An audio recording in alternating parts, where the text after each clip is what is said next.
দেশে চলমান তাপপ্রবাহের যে রেকর্ড হচ্ছে তা অস্বাভাবিক নয়, তবে নগরগুলোতে তীব্র গরম অনুভূত হওয়ার অন্যতম কারণ ভুল নগর দর্শন বলে মনে করে বাংলাদেশ পরিবেশ আন্দোলন বাপা। তাই পরিবেশবাদী সংগঠনটি সবুজায়ন নীতিমালা সহ সরকারের কাছে ৮ দফা দাবি জানিয়েছে।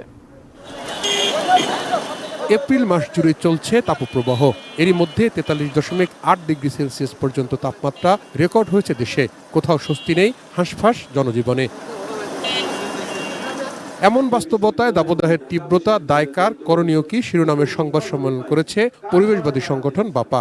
মঙ্গলবার সকালে রাজধানীর সেগুনবাগিচায় ঢাকা রিপোর্টার্স ইউনিটিতে অনুষ্ঠিত সংবাদ সম্মেলনে নগরগুলোতে তীব্র গরম অনুভূত হওয়ার অন্যতম মূল কারণ ভুল নগর দর্শন বলে মন্তব্য করেন বিশেষজ্ঞরা।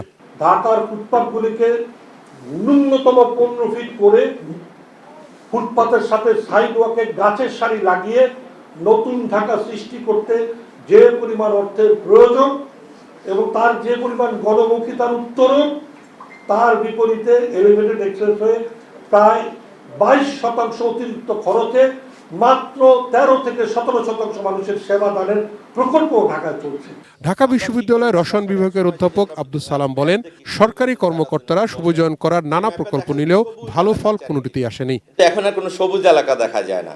চারিদিকে এর মধ্যে প্রথমে আমরা মাটি ভরাট করি, পানিটা নষ্ট করি, তারপর এখানে বিল্ডিং তৈরি করি এবং বিল্ডিং যে তৈরি করি সেই বিল্ডিং তৈরি করার সময় আমরা প্রচুর পরিমাণে পলিউশন করি এবং বিল্ডিং যখন পার্মানেন্ট হয়ে গেল সেটা কি করলো, আমরা এন্টি ন্যাচারাল কাজ করলাম। একটা নেচার এখানে ক্রিয়েট হয়েছে, জলাধার আছে, আমাদের লেক আছে, খাল আছে, বিল আছে, সেটা আমরা ভরাট করে ফেলতেছি।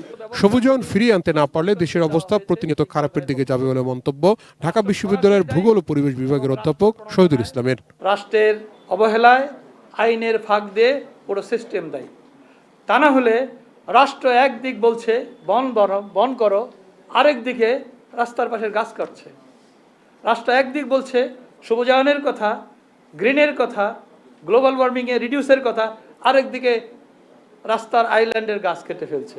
প্রাকৃতিক পরিবেশ ও প্রতিবেশ বজায় রাখতে সবুজায়ন নীতিমালা সহ সরকারের কাছে ৮ দফা দাবি জানিয়েছে বাপা। সরকারকেই তার নগর দর্শনের প্যারাডাইম শিফট করতে হবে। তাহিদ সৌরভ, এটিএন নিউজ, ঢাকা।